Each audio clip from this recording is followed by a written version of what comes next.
भारत सरकार ने हमसे हमारे आगे हाथ जोड़ जोड़ कर 1 रैंक 1 पेंशन के नाम पर वोट मांगा था, और आज 9 रैंक 9 पेंशन का ड्रामा बनाकर हम युवाओं को बेरोजगारी में धकेल दिया है। हम ये तानाशाही नहीं सहेंगे।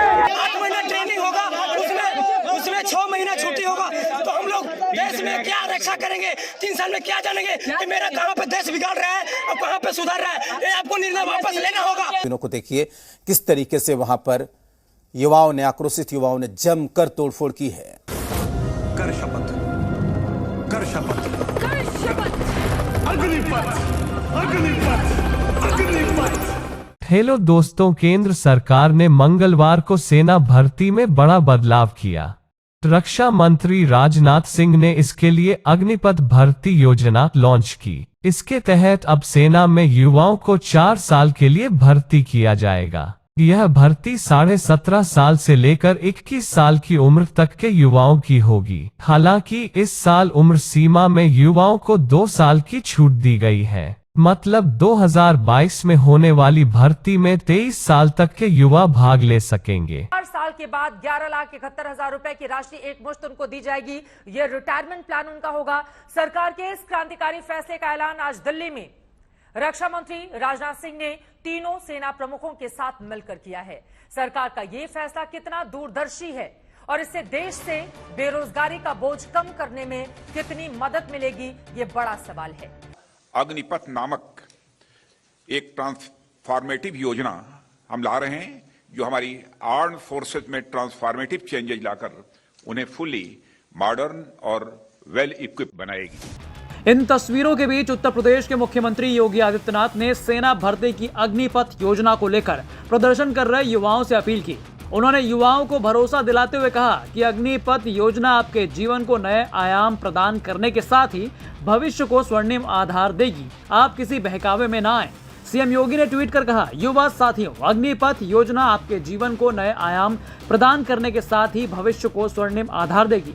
आप किसी के बहकावे में ना आए। मां भारती की सेवा हेतु संकल्पित हमारे अग्निवीर राष्ट्र की अमूल्य निधि होंगे और यूपी सरकार अग्निवीरों को पुलिस व अन्य सेवाओं में वरीयता देगी। चाहे पब्लिक सेक्टर अंडरटेकिंग्स होंगी, इंडस्ट्रीज होंगी, बहुत सारे ऐसे कारपोरेशन होंगे, तो जॉब अपॉर्चुनिटी जो है उनमें इनको प्रायोरिटी देंगे। वो यूथफुल सरकार की ओर से जारी बयान के हिसाब से 4 साल के दौरान जो वेतन मिलेगा उसका हिसाब कुछ इस तरह है कि पहले साल में 21,000 रुपए प्रति महीने का वेतन होगा। 9,000 रुपए हर महीने अग्निवीर कॉर्पस फंड में डाला जाएगा। इसी में सरकार 9,000 और अग्निवीर कॉर्पस फंड में डालेगी। इसी तरह दूसरे साल 23,100 रुपए महीने का वेतन होगा। उसी हिसाब से 9,900 रुपए कॉर्पस फंड में जाएगा। तीसरे साल 25,580 रुपए महीने की तनख्वाह और 10,950 रुपए कॉर्पस फंड में जाएगा। चौथे साल 28,000 रुपए महीने की तनख्वाह और 12,000 रुपए कॉर्पस फंड में जाएंगे। कॉर्पस फंड की यही राशि एक मुश्त करके चौथे साल के आखिर में ब्याज समेत कुल 11,71,000 रुपए होगी, जो सैनिक को दे दी जाएगी। इसके बाद हर साल अग्निवीर बैच के 25% तक की संख्या में नौजवानों को सेना में रेगुलर भर्ती का मौका भी मिलेगा। कि अपना भारतीय जनता पार्टी कार्यालय में पूरा तोड़फोड़ जो आप देख भी रहे हैं, पूरा तोड़फोड़ करके पूरा आग लगा दिया है। पूरा जितना अपना कुर्सी वगैरह जितना भी था कागज पत्तर, वो पूरा में आग लगा दिया है। इस आंदोलन को अगर कोई विरोध है तो शांतिपूर्ण तरीके से विरोध होता है। विरोध का यह थोड़ा मतलब होता है कि आप किसी जगह आग लगा दीजिए। आज आप सुने होंगे कि हमारे जो वारसलीगंज के विधायक है श्रीमती अरुणा देवी, उन पर भी हमला किया गया। उनको भी जो है जानलेवा हमला किया गया। उनकी पूरी गाड़ी को क्षतिग्रस्त किया। अगला कदम क्या होगा आप लोग का? अगला कदम जो है अब तो आगे हम पार्टी से जो निर्देश हम लोग को आएगा उस हिसाब से हम लोग काम करेंगे। सेना में युवा को 4 साल के लिए भर्ती किया जाएगा।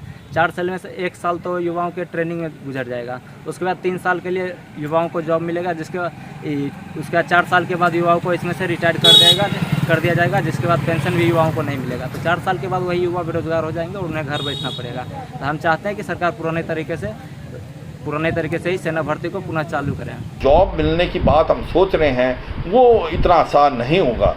कहीं ऐसा तो नहीं हो 4 साल के बाद वो जॉब ना मिले और वो एक मिनियल जॉब करें, जैसे सिक्योरिटी गार्ड या कहीं ना कहीं एंटी सोशल एक्टिविटी के अंदर इन्वॉल्व हो जाएं, अपने आप को जिंदा रखना या अपने आप के कुछ कमाई करने के लिए।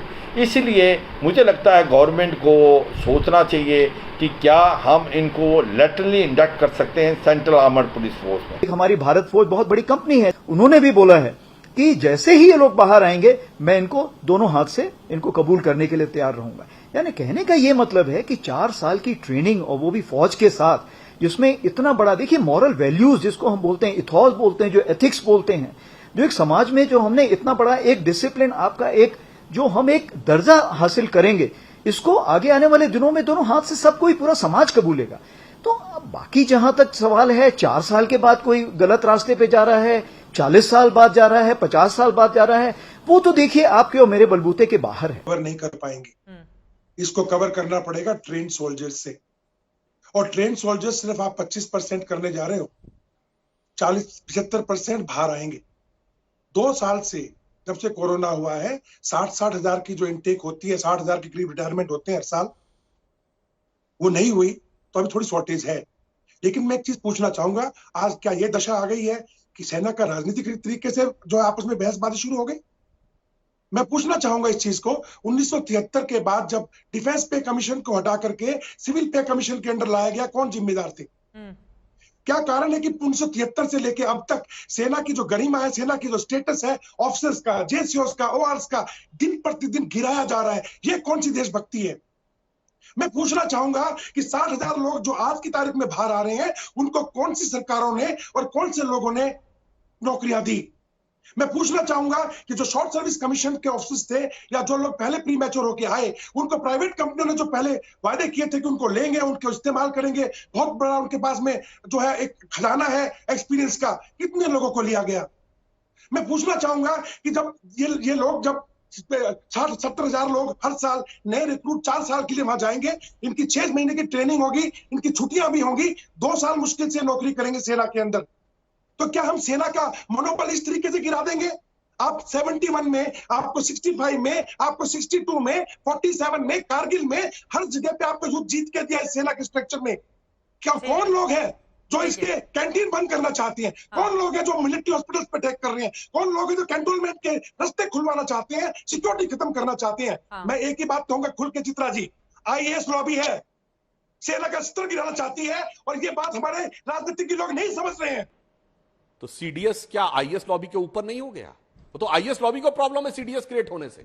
अभी तक ये था कि तीनों सेनाओं के अध्यक्ष को के साथ कोऑर्डिनेशन सिर्फ रक्षा मंत्रालय करता था, और सेना अध्यक्षों का रैंक सेक्रेटरी से ऊपर है। रक्षा मंत्रालय एकमात्र मंत्रालय है जहां सेना अध्यक्षों का रैंक सेक्रेटरी से ऊपर है, बाकी सारे मंत्रालयों में सेक्रेटरी का रैंक सबसे ऊपर होता है। नए भर्ती नियम को लेकर तमाम तरह के सवाल भी उठ रहे हैं। विपक्षी पार्टियां पूछ रही हैं कि 4 साल की नौकरी पूरी होने के बाद युवा क्या करेंगे, उनके भविष्य का क्या होगा। इस बीच कई राज्य सरकारों और केंद्रीय विभागों ने अग्निवीरों को सेवा समाप्त होने के बाद अपने यहां नौकरियों में वरीयता देने का ऐलान किया है।